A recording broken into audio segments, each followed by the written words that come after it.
Perkenalkan, nama saya Farah Fadila Punomo, nomor urut 13 dari kelas 11 IPS 3. Nama saya Faza Maulana Artan, nomor urut 14 dari kelas 11 IPS 3. Assalamualaikum warahmatullahi wabarakatuh. Perkenalkan, nama saya Henur Safitri dari kelas 11 IPS 3, nomor absen 15. Perkenalkan, nama saya Laila Novitriani, nomor 16 dari kelas 11 IPS 3.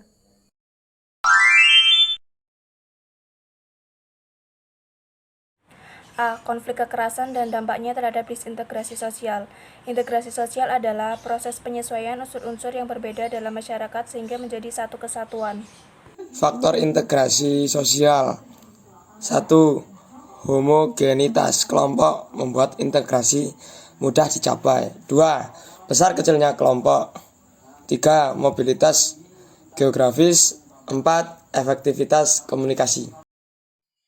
Bentuk-bentuk integrasi sosial ada 3, yaitu 1. Integrasi normatif, 2. Integrasi fungsional, 3. Integrasi koersif. 1. Integrasi normatif, yaitu bentuk integrasi yang terjadi akibat adanya norma yang berlaku di masyarakat. 2. Integrasi fungsional, yaitu terbentuk karena ada fungsi-fungsi tertentu dalam masyarakat. 3. Integrasi koersif, yaitu terbentuk berdasar kekuasaan yang dimiliki penguasa. Dalam hal ini, penguasa menerapkan cara koersif atau kekerasan. Proses integrasi. 1. Akulturasi. Menurut Koen Jaraningrat, akulturasi adalah proses sosial yang terjadi bila kelompok sosial dengan kebudayaan tertentu dihadapkan dengan kebudayaan asing yang berbeda. 2. Asimilasi.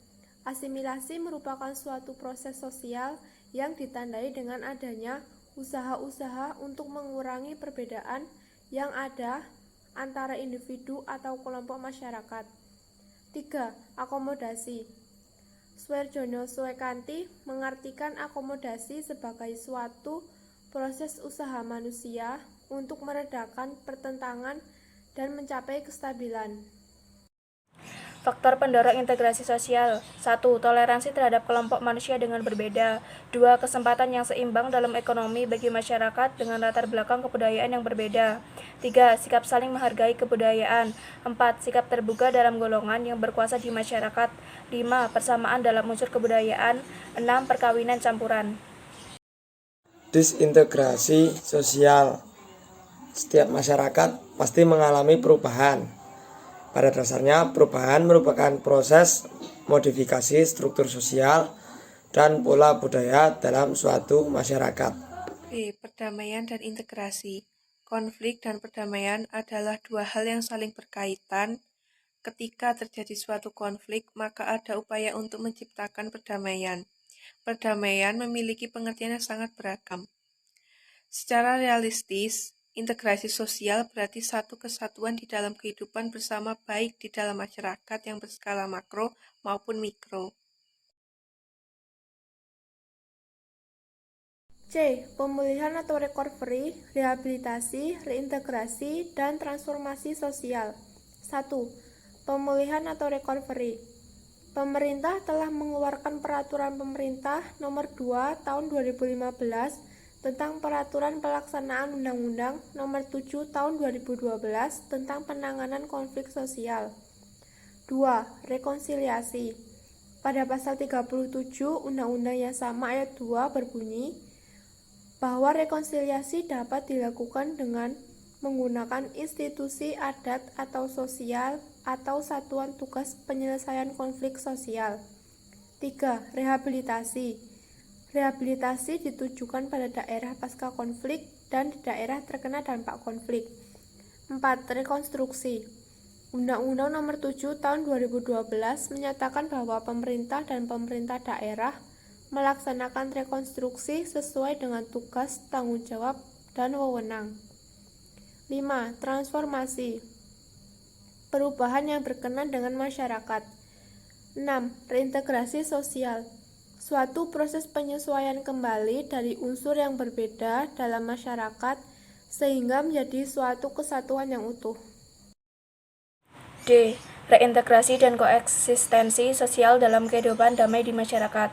Reintegrasi adalah proses pembentukan kembali norma-norma dan nilai baru untuk menyesuaikan diri dengan lembaga-lembaga kemasyarakatan yang mengalami perubahan. Penelitian sosial tentang pemecahan konflik dan kekerasan. Definisi metode pemetaan sosial adalah pemetaan sosial atau social mapping merupakan proses penggambaran masyarakat yang sistematik serta melibatkan pengumpulan data dan informasi mengenai masyarakat, termasuk di dalamnya profil dan masalah sosial yang ada pada masyarakat tersebut. Tujuan pemetaan sosial. Tujuan utama membuat pemetaan sosial adalah diperolehnya program prioritas dan alokasi sumber dalam penguatan kelompok sosial masyarakat dari pengaruh budaya-budaya luar secara efisien dan berkelanjutan. Secara khusus, pemetaan sosial bertujuan sebagai berikut. 1. Tersusunnya indikator bobot masalah dan jangkauan fasilitas pelayanan sosial dalam kegiatan penguatan. 2. Diperolehnya peta digatasi sebagai dasar pengembangan informasi untuk penguatan kelompok-kelompok sosial. 3. Diperolehnya peta-peta tematik dengan sistem informasi geografi atau SIG sehingga diketahui berbagai budaya luar. Kelebihan pemetaan sosial. 1. Mengidentifikasi dan mengukur kondisi modal sosial di daerah yang diteliti. 2. Menganalisis keterkaitan antara modal sosial dan penanggulangan kemiskinan di suatu daerah yang diteliti. 3. Merumuskan desain pemanfaatan modal sosial untuk penanggulangan kemiskinan di suatu daerah yang diteliti. Kekurangan pemetaan sosial. 1. Lembaga harus mempunyai aturan. 2. Tidak bisa mengubah lembaga. 3. Modal sosial lemah. Pendekatan pemetaan sosial. Survei formal. Survei formal adalah metode untuk mengumpulkan informasi standar dari sampel. Metode ini berfungsi untuk mengumpulkan informasi yang dapat dibandingkan dari kelompok sasaran. Pemanfaatan cepat, rapid appraisal.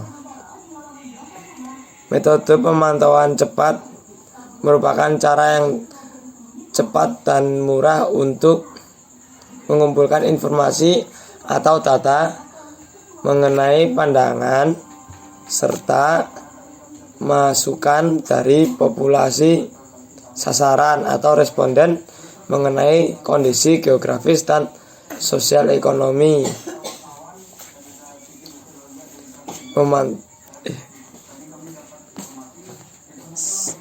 Metode ini meliputi 1. Wawancara informan kunci, 2. Diskusi kelompok masyarakat, 3. Wawancara kelompok masyarakat, 4. Pengamatan langsung, terakhir survei kecil. Pendekatan pemetaan sosial. Metode partisipatoris merupakan proses pengumpulan data yang melibatkan kerjasama aktif antara pengumpul data dan responden. Teknik pengumpulan data secara partisipatoris ada 4, yaitu 1. Penelitian dan aksi partisipatoris atau participatory question and action. 2. Stakeholder analysis. 3. Beneficiary assessment. 4. Monitoring dan evaluasi. Teknik pengumpulan data. Berikut pengumpulan data yang dilakukan untuk data primer dan data sekunder. A. Data sekunder menyangkut kondisi geografis dan demografis yang bisa diperoleh dan monografis desa, kecamatan, dan puskesmas. Untuk menganalisis data, buatlah rangkuman secara deskriptif, perhatikan persamaan dan perbedaan pendapat masyarakat melalui penyajian data tabulasi, tabel atau matriks. Langkah-langkah pemetaan sosial. A. Menyusun desain dan perorganisasian pelaksanaan pemetaan sosial.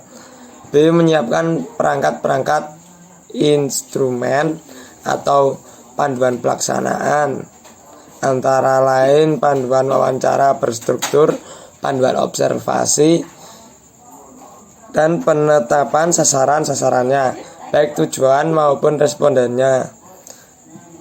C. Uji coba instrumen secara internal atau di dalam kelas dan penyempurnaan instrumen. D. Praktik pengumpulan data dan informasi. E. Diskusi temuan-temuan lapangan dalam tim untuk melihat ketepatan, kelengkapan, serta akurasi informasi dan data. F. Analisis data dan informasi. G. Penyimpulan-penyimpulan tentang keragaman sosial. Dan H. Mengomunikasikan hasil pengamatan sosial. Output pemetaan sosial. A. Data demografi, meliputi data jumlah penduduk, komposisi penduduk menurut usia, gender, mata pencaharian, agama, pendidikan, dan lain-lain. B. Data geografi, meliputi data topografi, letak lokasi ditinjau dari aspek geografis, aksesibilitas lokasi, pengaruh lingkungan geografis terhadap kondisi sosial masyarakat, dan lain-lain. C. Data psikografi, meliputi data tentang nilai-nilai dan kepercayaan yang dianut, mitos, kebiasaan, adat istiadat, dan lain-lain.